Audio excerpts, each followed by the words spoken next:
इसमें हमारे माता पिता का भी बहुत सपोर्ट, तो सब लोग सपोर्ट करते हैं। ये नहीं है कि कोई अकेला ही व्यक्ति कर लेगा। मैं सब जिम्मेदारी घर की अगर नहीं निभा, घर से बाहर हूँ तो घर के लोग निभा रहे हैं, तब घर से बाहर हूँ तो निश्चित रूप से परिवार का पूरा पूरा सपोर्ट होता है। 2024 लोकसभा चुनाव, बड़ी चर्चा हो रही है। राम मंदिर 22 जनवरी को नरेंद्र मोदी जी आएंगे और उसके बाद अमित मोटा भाई बोरा लेकर सारे वोट बटोर ले जाएंगे, ऐसा दिल्ली में कहा जा रहा है। 2024 को लेकर क्या लग रहा है तब जब भव्य और दिव्य श्री राम मंदिर का जो है वो लोगों के लिए खोला जाएगा? ये सवाल में आपके एक सवाल में दो सवाल है। पहले तो मोटा भाई आएंगे और बोरा लेके जाएंगे, जो ऐसा कौन बोल रहा है? हाँ, ये विपक्षी लोग, हाँ, विपक्षी बोल रहे हैं। जिनका पूरा सरकार में इतिहास है।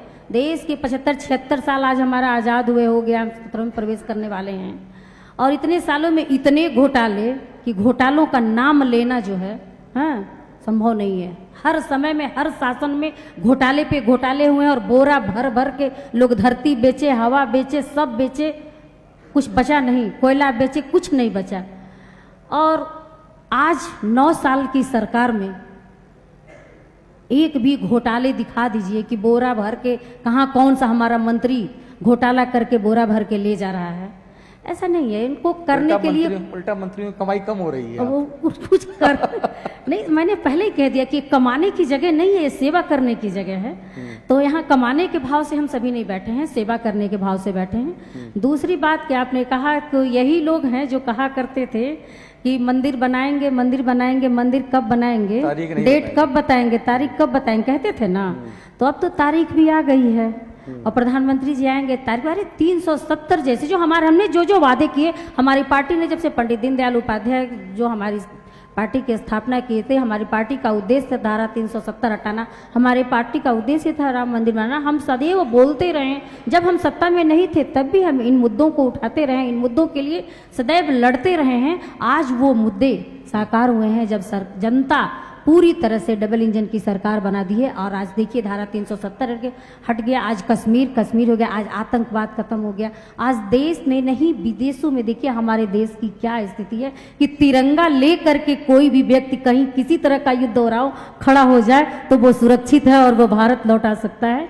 ऐसी स्थिति में हमारा आज देश है। तो कथनी और करनी में बहुत अंतर है। इतने सालों तक एक तरफा राज किया, बोरा भर भर के ढोया ले गया। अब ऐसी सरकार नहीं है, यहाँ चौकीदार बैठा हुआ है देश की, भारत माँ की रक्षा करने के लिए। और डबल इंजन की सरकार पूरी तरह से जनता के एक एक रुपया को जनता के विकास के कार्यों में लगाने वाली। भाई जोरदार तालियां होनी चाहिए। तिरंगे वाली बात पे ले तो एक बार और जोरदार तालियां, सारे लोग बजाएं पीछे तक।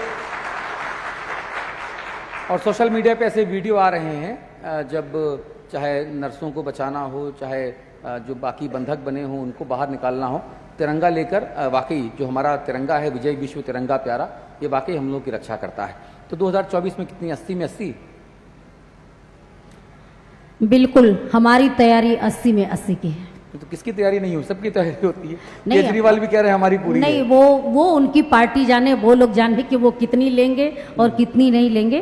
पर हम लोगों की तैयारी 80 के 80 सीटों पर ईमानदारी से हमारे सभी कार्यकर्ता और हमारे सभी लोग कर रहे हैं। ओम प्रकाश राजभर जिनके कैंडिडेट को आपने हराया था, अब वो एनडीए का हिस्सा बन गए हैं, तो उनके साथ मिलकर जब आप चुनाव लड़ेंगी तो क्या फायदा होगा या अंतर्कलह होगी?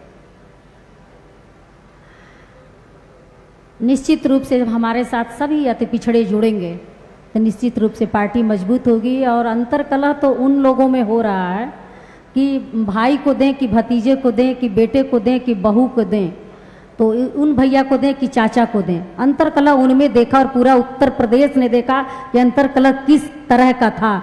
इतना बड़ा हमारा परिवार है भारतीय जनता पार्टी का, और हमारा शीर्ष नेतृत्व जो निर्णय लेता है उस निर्णय को हमारे सारे वर्कर, हमारे सारे भारतीय जनता पार्टी के कार्यकर्ता उसको मानते हैं, उस पर काम करते हैं। हमारे यहाँ अंतर्कलह की कोई बात ही नहीं, मतभेद की कोई बात ही नहीं। आखिरी सवाल, देवरिया जहाँ से आती हैं वहाँ 7 की 7 भारतीय जनता पार्टी की सीटें जीती गई हैं, मगर जहाँ हम बैठे हैं बस्ती, यहाँ डब्बा गोल है। वो कैसे, क्यों, क्या वजह मानती हैं? क्या पार्टी ने इसमें जो है सुधार किया है? चिंतन मनन भोजन विश्राम जो संघ का मामला है वो क्या है इसमें? नहीं, ऐसा नहीं है। चुनाव होता है और चुनाव चूंकि यही जो पार्टियां हैं, जब चुनाव जहां से हारते हैं वहां कहते हैं ईवीएम घोटाला हो गया, तो डंडा ले लेके बैठते हैं, दिखाते हैं, और जहां जीतते हैं वहां नहीं बताते हैं कि यहाँ कौन सा घोटाला हो गया। तो ऐसा नहीं है, जनता है, जनता की राय नहीं बनी, हम सीट नहीं जीत पाए, लेकिन निश्चित रूप से हम सभी बहुत मेहनत कर रहे हैं और पूरी की पूरी सीट हम सभी जीतेंगे।